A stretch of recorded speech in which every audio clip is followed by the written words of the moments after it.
Chess friends, I hope you are doing well. Today, I have a very sneaky and impressive chess game that was played between LeelaZero and me. Leela is the best female chess AI, and this game showcases some beautiful tactics that I employed. Additionally, I will share the chess opening ideas that led to the game's conclusion, so let's get started without wasting any time. I started the game with e4, Leela responded with e6, opting for the French defense. In this position, you have many lines to consider, including the knight c3 move, which is quite romantic. I chose knight c3, instead of the usual knight f6 c5, or bringing out the queen to b6 to pressure the center. Leela played a different approach by moving the bishop to b4, pinning my knight, but don't worry, I pushed my pawn forward to e5, and she responded with b6. She wants to develop the bishop and play c5, with knight to d7 also being a possibility. I played bishop to d2,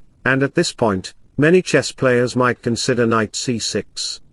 The knight c6 move attacks the pawn on d4, but it is not the best move. You know what I would play.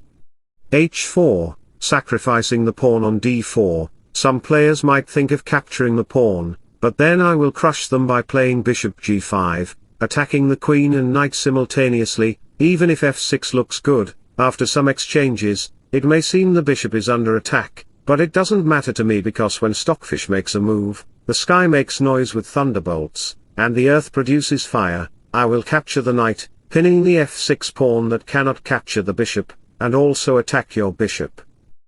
So, going back to the position, instead of playing knight c6, Leela played queen d7. After knight c3, Leela could have gone with knight e7 or captured the knight, but instead, she played a5, declaring war on the queen side. I replied to Leela, if you can declare war, then why not?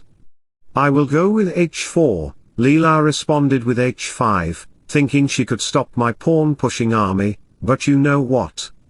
She gave me the opportunity to move my pieces to g5, where they can potentially attack the pawns and use the open diagonal. After knight e2, her bishop was under attack, but she ignored it and played bishop a6, attacking through the diagonal. You can pause the video here and try to figure out the best move I should consider in this position. The best move is playing pawn to c3, creating a pawn chain like a big army in front of the bishop. The problem for the bishop is that he will be paralyzed because of this pawn structure. After prompting you to consider bishop e7, I will play bishop g5, then, after the bishop exchanges, my knight will have sufficient advantages to attack this structure. As the bishop moves back, we have bishop g5 followed by c5. She tries to counterplay in the center, but I ignored it and played knight f4, giving Leela a question mark. Should she capture the pawn or not? Capturing the pawn on d4 might look reasonable for many chess players. But after I capture the bishop and she takes d4, it will lead to an advanced structure for me. This will not create any benefits for black.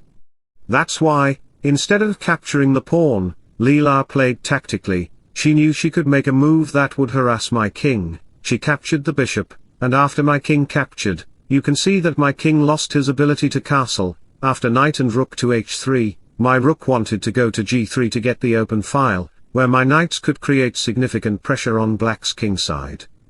After knight e7 was played, threatening to play long castle, I moved my knight back to attack the pawn on h5. Leela had to make a strong move, g6, to protect the pawn because she had no other options, but this g6 move provided me with the f6 square. That's why my bishop comes in. After a few moves, many chess players here might consider bishop to g7 as it looks like it can lead to bishop elimination, but I made a dominant move by playing knight to g5. This move is crucial to attack the pawn. Different types of players might think differently and consider different moves, like playing castle, taking the bishop, or playing knight f5. Let me show you all the variations. Playing long castle is a bad choice because your pawn is under attack. Therefore, I will consider queen b3 to attack your pawn on b6, making your position very precarious. Going back to the position, instead of playing long castle, some may even consider playing knight f5, which is actually the best move to protect the pawn. You know what I would consider. Of course, you can pause the video, but I bet you cannot find the best move. The best move is knight to h7 because after you capture my pawn, I will capture your bishop. The point is that your bishop is gone, and after you capture my bishop, I will play knight to f6 check, forking the pieces, and the sweet will be gone. You will have lost your love and the game. So, returning to the position, we discover that playing knight f5 is a precarious move. Some might think of considering bishop takes bishop, which is very tricky. After the capture, the knight will be under attack, so after knight f5, I can play the crunchy move, the adventurous move, because my knight on f6 is controlling many squares. I will sacrifice my knight on the e6 square. The reason is very clear: you cannot capture it with your pawn, because f7 can come with an attack on the king and the rook. So, let me share a deep insight quote in sudden with you. I have no regrets in my life. I think that everything happens to you for a reason. The hard times that you go through build character, making you a much stronger person.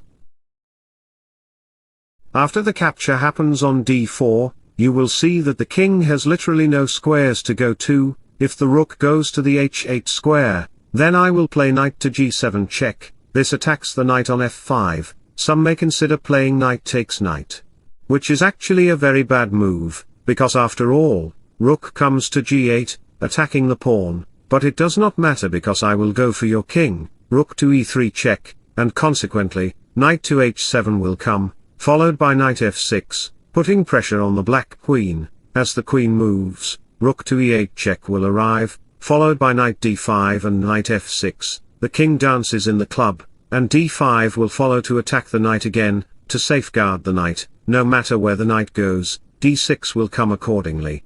As the king moves, queen f3 check will win the queen on the next move. Again, you will lose the queen, and the game will be winning for white. So, returning to the original position, playing bishop g7 is a very bad choice because another knight can come to the g5 square and dominate black's position. That's the reason why Leela considered knight f5, as she is a very strong and beautiful chess AI. After a couple of moves, we have an exchange on c5, and knight to g5 comes on the board. At this point, many chess players might consider bishop takes bishop, but it is also a vulnerable move because the pawn can be attacked by the queen on d8. But that move is very bad because knight takes e6 can again arrive. The point is very clear: you cannot capture the knight right away because of f7. Going back to the position, some may consider playing long castle. Again, queen to a4 will arrive, pinning the knight, and consequently, c4 will attack the pawn and open up the rook file. Another rook can also come to the d3 square. Black's position will be very vulnerable.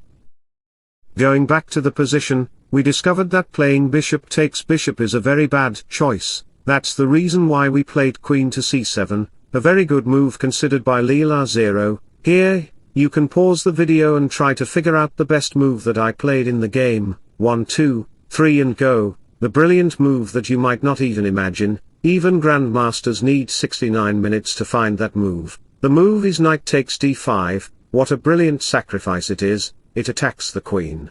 You might think my sacrifice is like Mikhail Tal's. You might consider queen to b7, not capturing the knight. You might say, hey Stockfish, every sacrifice has a hidden trap and tactics, so, I will not capture your knight. Do whatever you can do.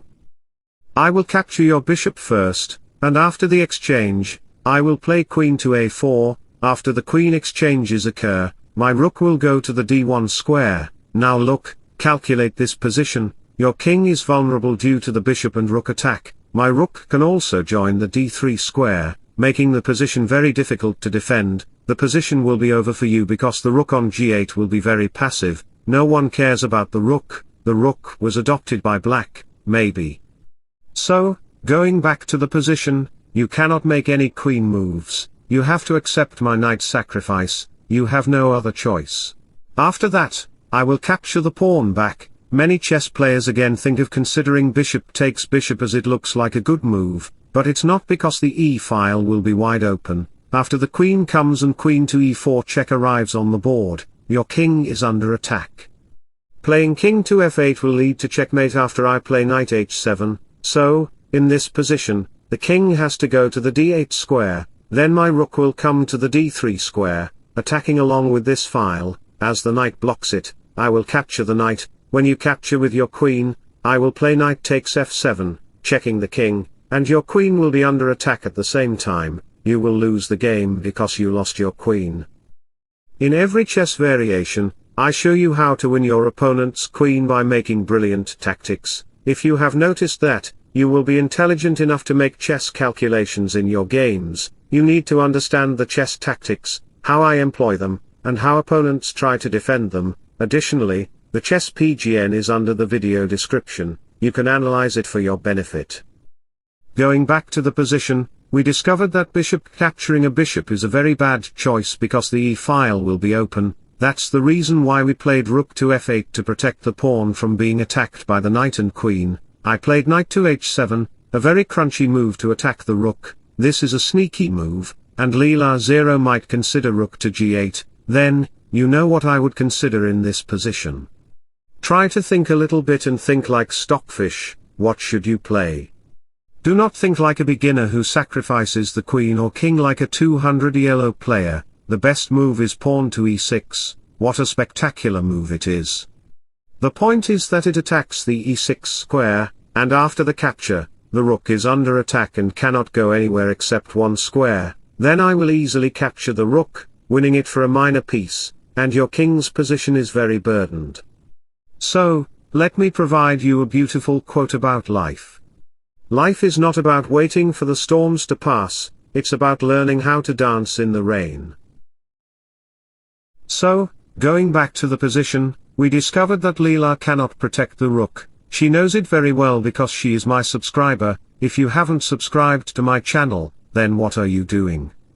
Just click the red subscribe icon. After the queen moves to d7, attacking the queen, a few moves later, we have rook to d8. This is called the hedgehog turtle-like defense for black, where every piece tries to protect the black king. This game is similar to a Paul Morphy game, where he defeated a chess player with powerful opening moves, and I am defeating LeelaZero with my powerful rook moves. After queen to d5, I ignored her proposal and played queen to a4. Calculate this position with me. First of all, the knight and pawn cannot move, the queen shouldn't move, and the knight on f5 is very constrained. Having limited options, the bishop cannot capture because of knight takes bishop, which will fork the pieces. The bishop cannot move because of bishop takes rook. You discover that every black piece is just paralyzed. They cannot move, even the rook on d8. If the rook moves upwards, like rook to d7, I will consider f4, forcing the queen to move back, and then knight g5 will arrive, attacking the queen, which will be trapped again. In this variation, I talked about the queen trap. Just like in previous variations, and I will continue to talk about it in future variations. I know all kinds of past, present, and future in chess because I am the supreme controller of chess. So, going back to the position, the rook cannot move, and the knights cannot move, the king cannot move, as it would be a very bad choice. That's why Leela played rook to g7 out of frustration, protected by the knight. I didn't capture the rook, I played knight to g5, giving her another chance to protect the rook. Many players might consider rook to g8, but it is a vulnerable move because I can capture the bishop first. After that, c4 will come, attacking the queen. As the queen moves back, e6 will come.